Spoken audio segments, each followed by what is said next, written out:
here we have it, the Yugioh Players. The Yugioh Players is an interesting type of card player, so we decided to put him around surroundings that he's used to, such as a deck box and sleeves, and also around other things that the Yugioh Players may not be so used to. He tries a crack at the toothbrush and doesn't understand what it is. The Yugioh Players will skip hygiene at any given time to improve his Yu-Gi-Oh deck, as you can see here. The next thing that the Yugioh Players tries out is the deodorant. The deodorant is a natural deterrent to the Yugioh Players, so he throws it violently, never seeing it again. Bars of soap are also very indispensable to Yugioh Players. Nothing that they really need there. It would be a perfect deck box for the Yu-Gi-Oh cards, but unfortunately, the box is too small for this Yugioh Players. The last thing the Yugioh Players tries out is water, and I think he may have noticed us. Hey! This isn't Mountain Dew! The fuck is this clear shit? You broke too? I know it ain't the first of the month. The budget tier list for August of 2023. My guy, I'm gonna be hooking you up, letting you know about the best budget decks to budget yourself a better hygiene routine. I mean, seriously, as opposed to trying to win with these budget Yu-Gi-Oh decks, you could probably win a girlfriend. Of course, big dog, I'm going to be carrying over what I did in my last tier list. If you don't see your budget Yu-Gi-Oh deck here, post down below in the comment section and I will give your deck a ranking.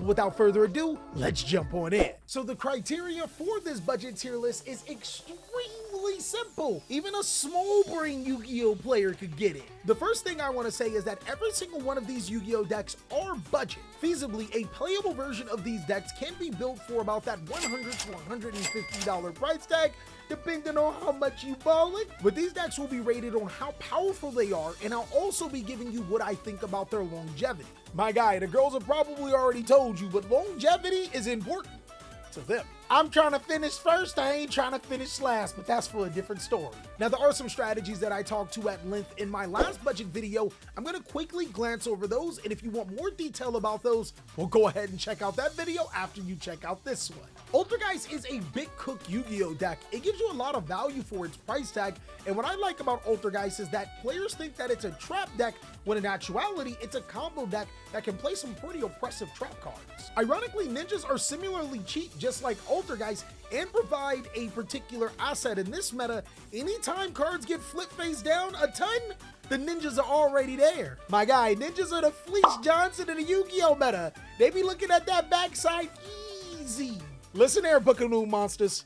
I wants ya, and I likes ya. We can do this the easy way or the harder way. The choice is yours. Rescue Ace Hydrant just recently got off its high horse and has made the Rescue Ace strategy cheap enough to be considered a top budget deck. You're gonna need to watch out because some future support will make this deck even stronger. And speaking of future support, Labyrinth not only has that, it's also getting reprints in the Mega Tin, making it a very cheap and already proven powerful Yu-Gi-Oh deck.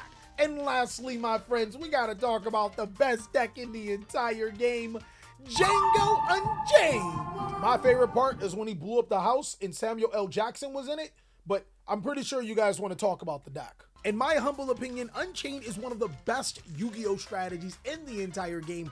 On top of that, you could mix it with Labyrinth if you want to get super spicy and other themed decks alike. It's really, really strong. Now, of course, there are going to be some strategies that are equal or maybe even a little bit better that I'll talk about in this tier list, but I decided to talk about those strategies in that last video for a particular reason, and if you want more detail, be sure to check it out. Let's jump on in. Blackwing actually gets some upgrades in the 2023 Megatins, and the Bestial monsters get cheaper for this deck.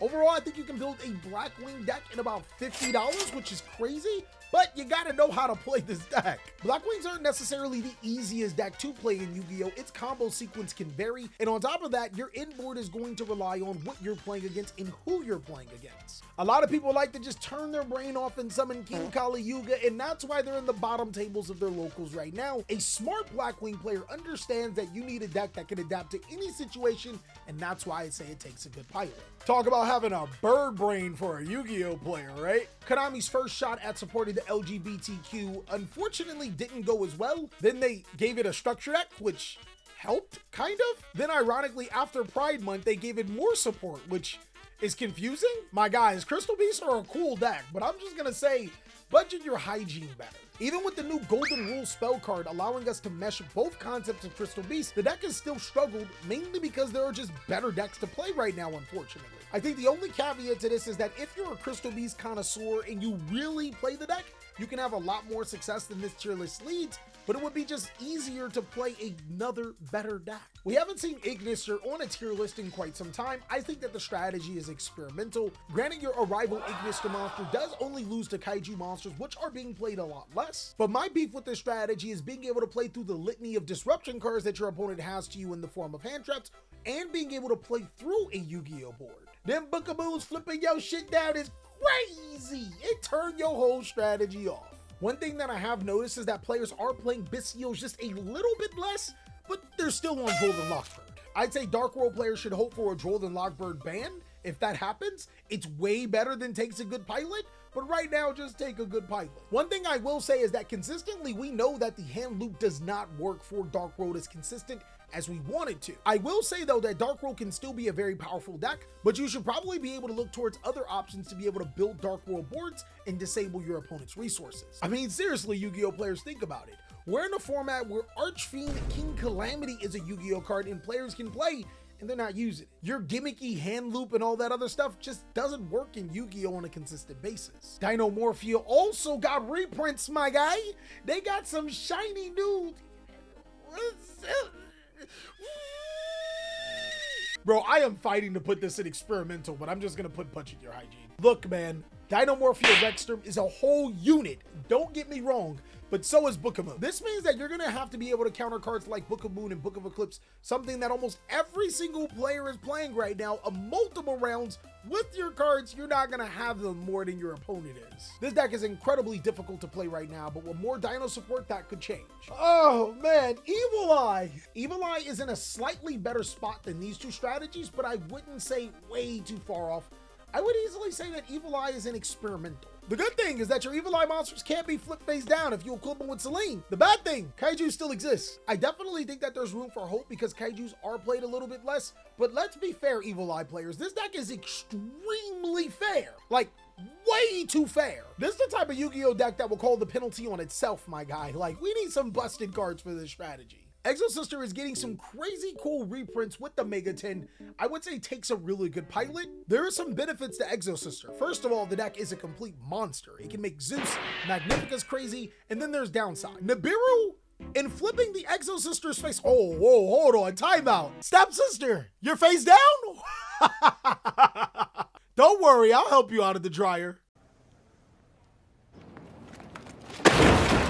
I think what carries the Stepsisters over some of these other decks are the unflare floodgates like Dimension Shifter. So be on the lookout. If cards like that get hit, then Stepsisters, they got to take a step back. I would say Fluendereese is one of the best budget decks in the game. The only unfortunate thing is that this deck is getting no support in the future. Konami, if you know what's good for you, the bird is not the word. This deck does not get more support. Ever.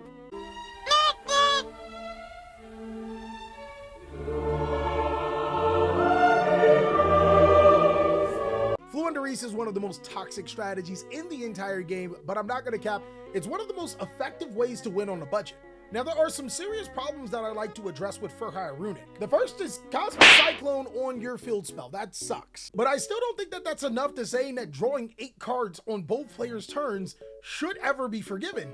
This is a top budget Yu-Gi-Oh deck. With the Runic cards being reprinted inside of the Mega 10s and hopefully the Sprite cards to follow, this deck is even cheaper than before. And normally I would say watch out for cards like Book of Moon and Book of Eclipse, but this deck can naturally summon Sprite Carrot to be able to protect your inboards, which I think is really, really good.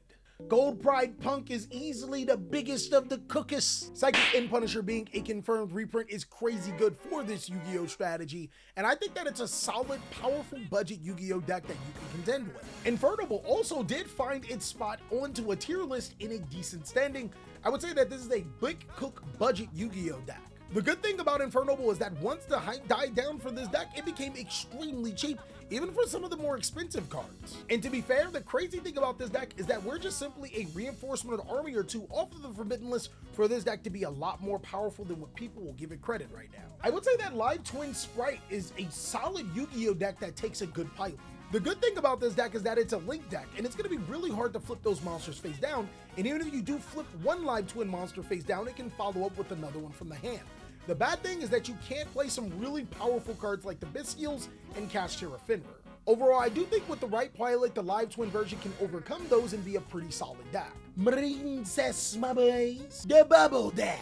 So hear me out. If Mr. Krabs is a crab and his daughter is a whale, wouldn't it make sense for his wife to be a marine cess? You're not thinking big brain. I think it's true. Brand new bag for Pearl, but I didn't pay for it. I'm putting this deck in Big Cook and I'm trying to savor it. I think the only thing that's holding a budget marine cess player back is that you're gonna have to sooner or later invest into those triple tactics thus. As this deck isn't too good when going second. When Bathmech Circular was limited, we really didn't care. But over time, we started to realize how much that Circular hurt. I would say Bathmechs are gonna take a really good pilot. The biggest problem with this deck is that limitation to Circular. You get one to combo off, but then you don't get the other one to follow up. A lot of players have just been using Mathmech as an engine, but then that wouldn't quantify as a Mathmech deck anymore now, would it? The Melfi version of Sprite, I think, is a pretty big cook Yu-Gi-Oh deck. Again, being able to summon Sprite Carrot to stop your opponent from using those important spell cards and being a deck that's naturally resistant to hand traps is pretty powerful. I would say overall, Yu-Gi-Oh is in a pretty good spot. We have so many good budget decks in the game right now, and most of them won't be hit. Most of them. Come on, guys, you know it's Konami. Something's got to get hit, right? To be honest, I'm just trying to unlock your PTSD right now.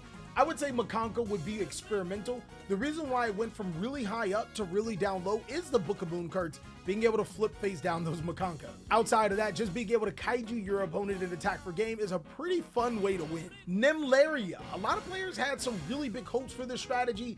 I think you should have better hope for your hygiene. On paper, you see Nimlaria, think of Rinmaju and get harder than playing Dark Souls with a steering wheel. But in actuality, this deck is incredibly flawed and doesn't have what it takes to be able to compete. Bro, those Nimlaria players, they're definitely typing on their keyboards right now. Charlie, my deck is crazy good. You just don't know the secret. My guy, you gotta at least rub that one out before you talk to me. That's a flawed situation. Draco Slayer also gets reprints in the 2023 Megatins, though the deck was already really cheap.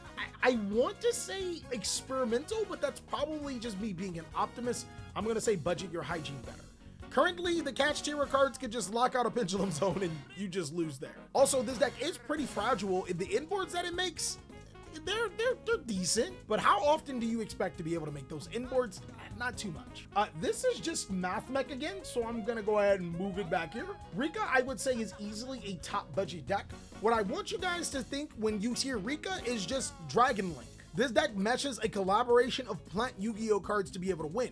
Whether it's using Cactus Bouncer or whether it's using Therion Lily Borea. It's gonna find some way to be able to adapt and evolve. I would say its biggest problems are some of the most popular cards in the game, but again, this deck really ain't got no problems. I mean, tributing your opponent's monsters to activate your effects, I wouldn't have any problems either. It's like giving your neighbor your light bill to be able to watch these videos. By the way, watch the videos and the ads. Subscribe.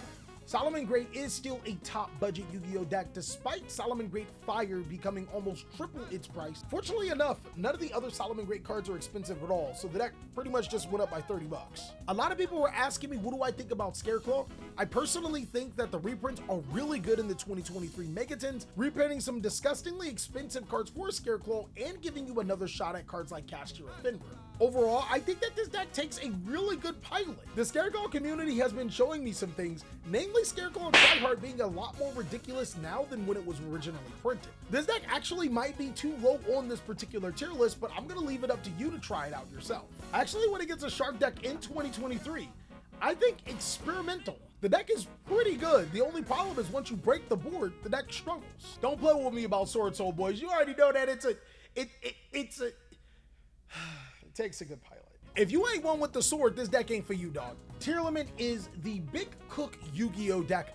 This deck is crazy good. May I say it's probably even a top budget Yu-Gi-Oh deck. Has the new cards amazing for the strategy. I would put Trap Tricks in experimental, and it's strictly because if this deck goes second against huge monsters, which a lot of decks in the game summon, it can struggle. So it's gonna take a player that actually understands Trap Tricks to be able to figure that out. But overall, in terms of budget, it's $30 for the structure deck and maybe an additional $50 here, and you got a pretty decent deck. Lastly, would be Tri-Brigade. I think Tri-Brigade as a Sprite variant is maybe experimental. Reason why I say this is because we have other Tri-Brigade variants like Live Twin and Fur Hire, which allow us to dodge some of the most important cards. This deck just kind of struggles even with the Sprite cards in the mix. And that's all that I have for the budget tier list. I want you to let me know down below in the comment section, what do you agree with and what do you think I got wrong? Also, if you have a strategy that you want me to rate on this tier list, be sure to let me know down below as well. And be sure to also check out these other videos, as I'll catch you on the next one.